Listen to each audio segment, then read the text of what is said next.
Well guys, let's talk about something we haven't talked about in a long time. Swamp Thing Season 2. Now, the show's not coming back, but recently the showrunner cleared up a lot of the reports surrounding the cancellation and even shared a couple of details of what a second season would have looked like. So let's dive in.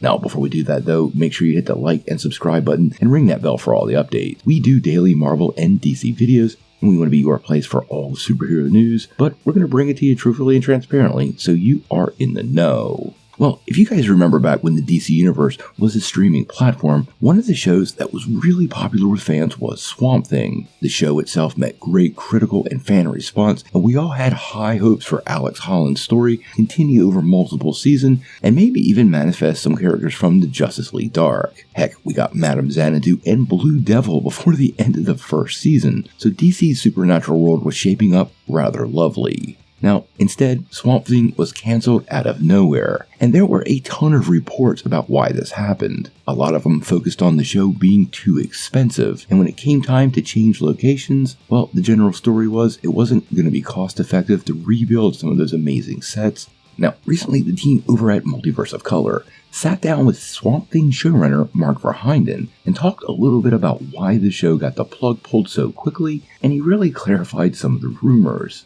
I think the only thing I'd like to clear up is this idea that somehow the show was wildly over budget. The other one I heard is that the state of North Carolina had reneged on its tax breaks. Neither of those are true at all, and they're an insult to our producers, who did a fantastic job keeping the show on track budget-wise. I just don't like hearing that at all. It never had a chance to really show what it could do because we were canceled the day after the first episode came out on streaming. The short version is, I don't really know why things went down that way. The short version is, I really don't know why things went down the way they did. We never got a particular expansive answer to that. Sometimes bad things happen. I'm sure there were reasons. It was not a cheap show. Warner Brothers was going through yet another one of its reorganizations, which it seems to do every year and a half now. There may have just been a fundamental misunderstanding about the show we were making versus the show they were expecting, although there were certainly no secrets about the show we were making. James Wan is not the guy that makes Barbie. He makes horror shows. And Gary Dauberman, he's not crafting Hallmark shows. He's doing Annabelle and Salem's Lot. So they knew what they were buying. I've never been quite sure, and at this point I really don't care because it's water under the bridge. Well, this quote does reveal a lot, and although he calls it water under the bridge, the shot about Warner Brothers reorganizing every year and a half seemed to have a little bit of venom. Now, this does make a ton of sense considering how Warner Brothers has operated over the years, and totally sounds like one of those debacles that it looked like from the outside, where management simply doesn't understand the great thing they have and ruins it.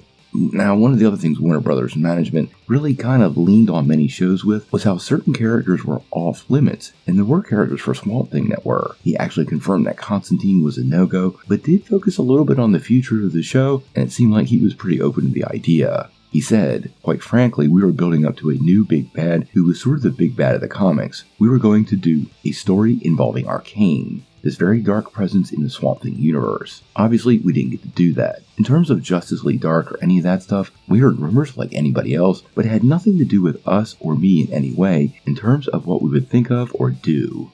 So it sounds like in Season 2 they definitely had a clear direction to take the show, but all those rumors about potential John Constantine joining the show or anything else were definitely not coming from the people making the show. In any case, Swamp Thing is a great character. I can't wait till he comes back on the big screen. I absolutely love the show and think this is one of the biggest travesties in TV history involving superheroes. Everybody who was involved in the project did a stellar job and got completely screwed by the process. Obviously, us Swamp Thing fans can't wait for the character to come back, but until we have more news on the movie, I guess we're just gonna have to wait and see.